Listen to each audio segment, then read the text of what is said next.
வணக்கம். இது உங்கள் கரூர் கிளாசிக் கிச்சன். தீபாவளி ரெசிபியாக நான் ஃபஸ்ட் இன்றைக்கி கொடுக்க போகிறது ரசகுல்லா. இதுக்கு நம்ம திக்கான பால் 1.5 லிட்டர் அளவுக்கு எடுத்து வச்சுருக்கோம்.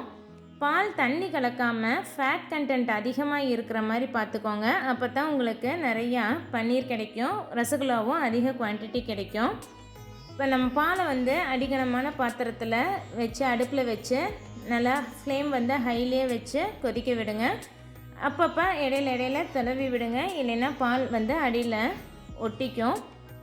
இந்த மாதிரி பொங்கி வர்றப்ப நல்லா கலந்து விட்டு அடுப்பை ஃபுல்லாக சிம்மில் வச்சுருங்க. எல்லா சைடில் இருக்க இதையும் எல்லாம் கலந்து விட்டுட்டு நம்ம இதை திரிய வைக்கணும். அதுக்கு 2 டேபிள் ஸ்பூன் அளவுக்கு லெமன் ஜூஸ் ஆட் பண்ணிக்கிறேன் நான் இன்றைக்கி. சப்போஸ் நீங்கள் லெமன் ஜூஸ் வேண்டாம்னு நினச்சிங்கன்னா ஒயிட் வினிகர் கூட ஆட் பண்ணிக்கலாம்.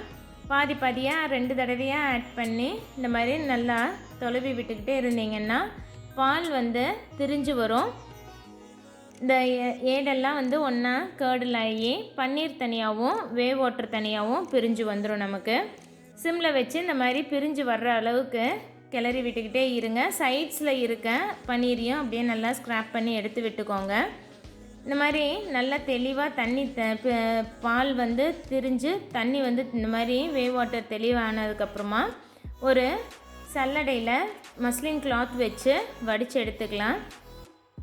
நம்ம 2-3 தடவை இந்த பன்னீரை கழுவி எடுத்துக்கோங்க.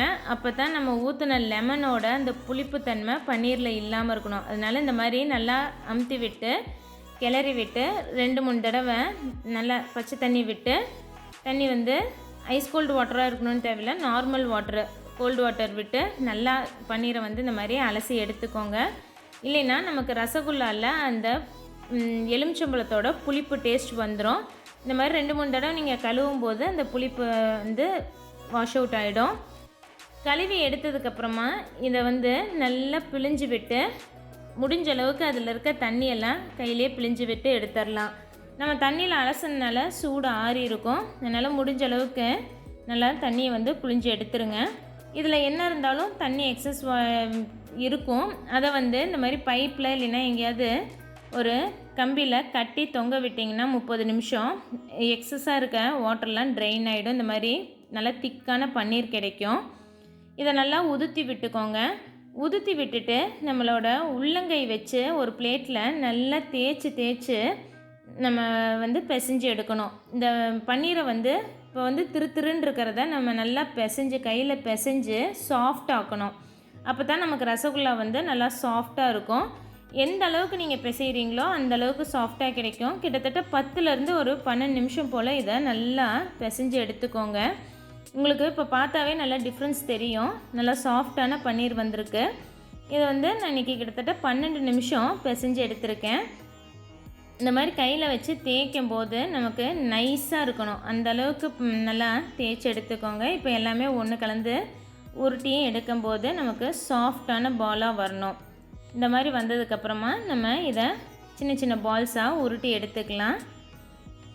இப்போ நம்ம இதை ஈக்குவல் போர்ஷனாக பால்ஸாக உருட்டி எடுத்துக்கலாம். உருட்டும் போது கொஞ்சம் ப்ரெஷர் கொடுத்து டைட்டாக உருட்டிக்கோங்க. அப்போ தான் நீங்கள் சக்கரை பாகில் போட்டு கொதிக்க வைக்கும்போது உடஞ்சி வராமல் இருக்கும். நல்லா ஈவன் ஷேப்பில் எந்த வெடிப்பும் இல்லாமல் இதே மாதிரி எல்லாமே உருண்டையாக நம்ம உருட்டி எடுத்துக்க போகிறோம். கொஞ்சம் டைட்டாக உருட்டினீங்கன்னா தான் உடஞ்சி வராமல் இருக்கும். லேசாக விரிசல் இருந்தால் கூட நம்ம சக்கரை பாகில் கொதிக்க வைக்கும்போது உடஞ்சி வந்துடும். இன்றைக்கி நான் எடுத்த 1.5 லிட்டர் பாலுக்கு எனக்கு 27 உருண்டை வந்தது. இதை ஒரு துணி வச்சு மூடி வச்சுருங்க. அப்போ தான் உணர்ந்து போகாமல் இருக்கும். பேனில் 2.5 கப் அளவுக்கு சுகரும் 5 கப் அளவுக்கு தண்ணியும் எடுத்துக்கோங்க. இது 1.5 லிட்டர் பாலுக்கு உண்டான சுகர் சிரப்புக்கு உண்டான அளவு. சர்க்கரை நல்லா கரைஞ்சி கொதி வரணும். பாகு பதமெல்லாம் இல்லைங்க, ஃபுல்லாக சர்க்கரை கம்ப்ளீட்டாக கரைஞ்சி அது சின்ன சின்ன பபுள்ஸ் கொதிக்க ஆரம்பிக்கணும். இந்த ஸ்டேஜில் நம்ம உருட்டி வச்சுருக்க ரசகுல்லா பால்ஸ் எல்லாம் உள்ளே ஆட் பண்ணிக்கலாம். அப்படியே கொட்டிடாதீங்க, உடஞ்சி போயிடும். ஒன்றா எடுத்து அழுங்காமல் உள்ளே போடுங்க.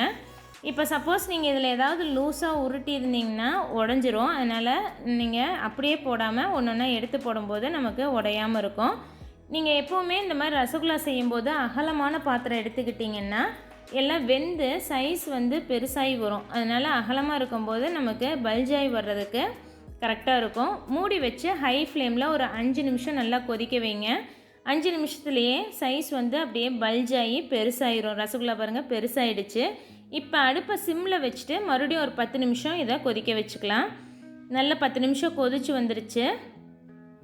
இப்போவே அடுப்பை ஆஃப் பண்ணிவிட்டு 1 டீஸ்பூன் அளவுக்கு ரோஸ் எசன்ஸ் வந்து ஊற்றிக்கலாம். இல்லைன்னா நீங்கள் சக்கரை பாகு கொதிக்கும் போதே ஒரு 3 ஏலக்காய் இல்லை 4 ஏலக்காய் வாசத்துக்கு போட்டுக்கலாம். நம்மளோட ரசகுல்லா ரெடி ஆகிடுச்சு.